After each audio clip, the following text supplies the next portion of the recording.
Highway पर police को 2 लाशें मिलती हैं। उन 2 लाशों की शिनाख्त करवाने की पुलिस को आवश्यकता थी। पुलिस शिनाख्त करवा रही थी, जान पर्चे करवा रही थी। उसी टाइम पे पता लगता है कि 4 किलोमीटर आगे पर 4 लाशें और पड़ी हुई हैं, जो कि बच्चों की लाशें हैं। अब सबसे ख़ास बात ये थी उनमें कि कोई भी व्यक्ति उनको पहचानने के लिए मना कर रहा था। सब यही कह रहे थे कि इनको मैं नहीं जानता हूँ, कोई भी जान-पहचान की नहीं है।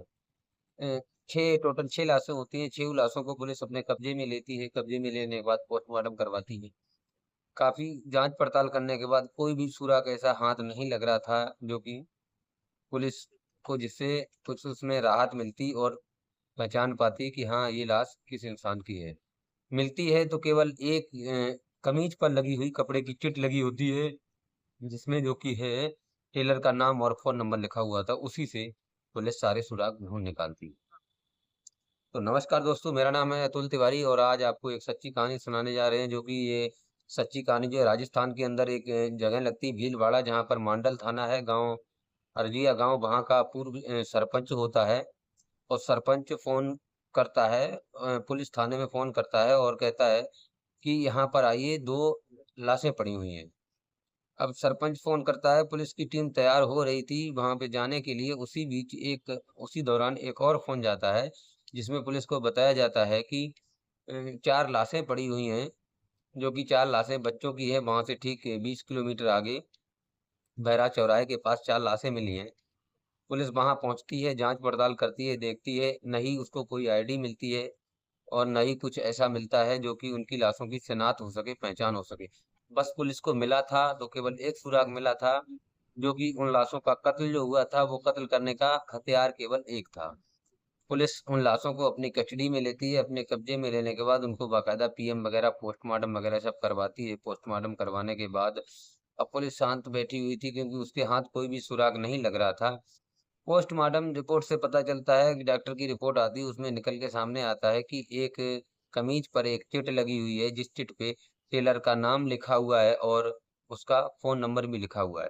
टेलर का नाम था मोरवार टेलर्स, निब्बा हेडा। साथ ही टेलर का फ़ोन नंबर भी लिखा हुआ था। घटना से जब बात की जाती है, पुलिस उस नंबर पे फ़ोन करती है, टेलर के नंबर पे, तो पता चलता है कि घटना स्थल से 90 किलोमीटर दूर का वो फ़ोन नंबर होता है, निब्बा हेरा कॉलोनी। अब पुलिस के पास केवल सुराग था तो केवल यही था, केवल उस टेलर के पास पहुँचना था।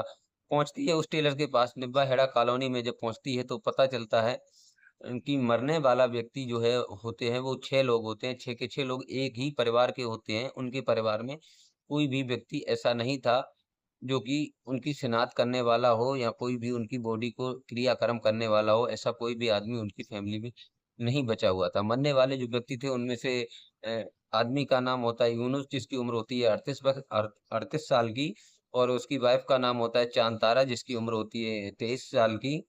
और बड़ा बेटा होता है अशरफ, जिसकी उम्र होती है 10 साल की। एक गुड़िया, एक बेटी होती है जिसकी उम्र होती है 7 साल की, और सजिया जो बड़ी बेटी होती है जिसकी उम्र होती है 4 साल की, और सबसे छोटी बेटी होती है सकीना, जिसकी उम्र होती है 2 साल की। अब ये सारे मरने वाले एक ही थे। जब पता चलता है तो उनके घर का गेट को जब खुलवाया जाता है, पुलिस जब गेट खुलवाती है, तो वहाँ पे मौके पे उनको कुछ नहीं मिलता है। मिलती है तो केवल एक डायरी मिलती है और एक पेन मिलता है। डायरी और पेन पर कुछ ख़ास नहीं, बल्कि लिखा हुआ था तो केवल एक फ़ोन नंबर लिखा हुआ था, बस और कुछ भी नहीं था। फ़ोन नंबर पे जब पुलिस ने फ़ोन नंबर को मिलाया, उस पे कॉल किया, तो पुलिस को बताया कि आप यहाँ क्या ढूँढ रहे हो? अगर कातिल को ढूँढना है तो उनके पड़ोस में ही जाकर के ढूँढो, वहाँ पे आपको ये कातिल मिल जाएगा। पुलिस को थोड़ी-सी खुशी भी हो रही थी, लग रहा था कि शायद अब हम नज़दीक पहुँचने वाले हैं।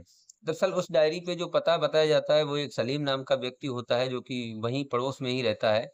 अब इतने 6-6 लोगों का कातिल, पुलिस को उसका बंदोबस्त करना था, इंतज़ाम भी करना था। पुलिस कड़ी सख्ती के साथ जब उसके घर को चारों तरफ से घेर लेती है और घेरने के बाद जब वार्निश करती है, कहती है, "सलीम भाई, अपने आप को पुलिस के हवाले कर दो। आप चारों तरफ से घिर चुके हो, आपके पास बचने का कोई भी रास्ता नहीं बचा है।" इसी बीच क्या मोहल्ले वाले देखकर काफ़ी चकित रह रहे थे और काफ़ी सोच रहे थे कि आखिरकार ये पुलिस को हुआ क्या है? पुलिस सठिया गई है, ऐसा क्या कर रही है? क्योंकि जब वहाँ के गेट खोला गया तो वहाँ पर सलीम नहीं था, उसका बेटा था राजेश। सलीम की मौत जब पता चला तो सलीम की मौत उस समय से 2 महीने पहले ही उसकी मौत हो चुकी थी। इसीलिए अब पुलिस वाले भी इस बात को सुन कर के काफ़ी हैरान और परेशान चकित रह गए कि बहुत ही गलत जगह पे निशाना लगा है। कुछ ख़ास हाथ में नहीं लग रहा है।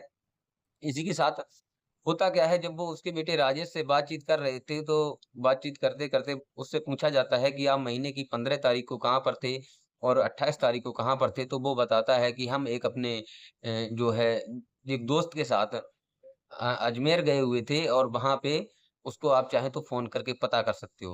पुलिस उससे उस दोस्त का नंबर लेती है और नंबर लेने के बाद बातचीत करती है। तो पता लगता है कि दोस्त से मिलती है, वहाँ से बातचीत करती है, तो उसके साथ यही पता चलता है कि हाँ, बिल्कुल ये सही थे। अब जो है पुलिस के साथ कोई भी मतलब ऐसा नहीं था, सस्पेक्ट नहीं था, कोई भी ऐसा प्रूफ नहीं था जिसके ज़रिए से उसको पता लगा जा सके। थक-हार के आखिरकार 2 दिन बीत चुके थे और सोशल मीडिया पर काफ़ी ज़्यादा चर्चाएँ चल रही थी। पुलिस के लिए ये केस एक चुनौती बन चुका था, अब उसको कोई भी सस्पेक्ट नहीं सामने आ रहा था। तभी वो पुलिस वाले लोग आपस में बैठे हुए बातचीत करते हैं और कहते हैं कि हमें एक बार इस कहानी को फिर से रिपीट करना चाहिए और फिर से इसको समझना चाहिए। इसमें ज़रूर कुछ ना कुछ ये राजेश के अंदर ज़रूर कुछ ना कुछ इसकी बॉडी लैंग्वेज कुछ अलग ही बता रही थी। इससे एक बार फिर से बात करना चाहिए। बस पुलिस शुरुआत करती है तो फिर से उसके पास जाती है, फिर से जब उससे पूछताछ करती है, तो पहले तो अटपटा के इधर-उधर के जवाब दे रहा था।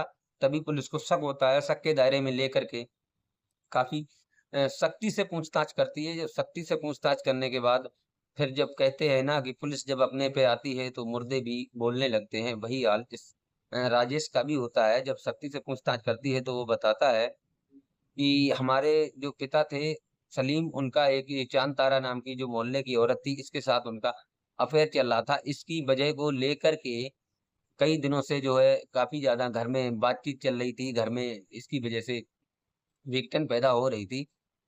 इसी कारणवश मैंने ये सब कुछ किया है और साथ ही साथ कहानी में मेन ट्विस्ट तो जब आता है जब उनके पिता की मौत 2 महीने पहले हो चुकी थी और उनके पिता की कुछ यानी जो क्रियाकर्म जो होते हैं उस टाइम पे चाँद तारा के घर पे जब उस लड़के ने दावत भेजी थी और वो दावत खाने नहीं आते हैं और जब उसकी बहन राजेश की बहन जब दावत लेके जाती है तो उसकी बहन को भी मतलब लत्कार-दुत्कार कर भगा दिया जाता है। उसको बहुत ही ज़्यादा बुरा लगता है। अब वो अपने मन में सोचता है कि ये हमारे पिताजी थे, जीते जी तो कलेश करते ही रहते थे। अब तो ये मर गए हैं, अब भी इन परिवार वालों को जो है मतलब तसल्ली नहीं मिल पा रही है।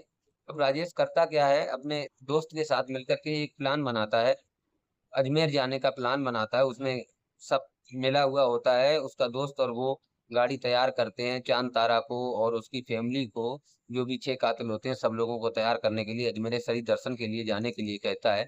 सब लोग शाम को निकलते हैं, निकलने के बाद वहाँ पहुँचते हैं, पहुँचने के बाद एक होटल पे गाड़ी को रोकते हैं, गाड़ी रोकने के बाद वहाँ खाना-पीना खाते हैं, खाना-पीना खाने के बाद सब लोग बड़े ही आराम से चारपाई पे लेट जाते हैं। होटल कुछ यूँ बेहड़ एरिये में था, जहाँ पर काफ़ी ज़्यादा लोगों का आना-जाना बहुत कम था।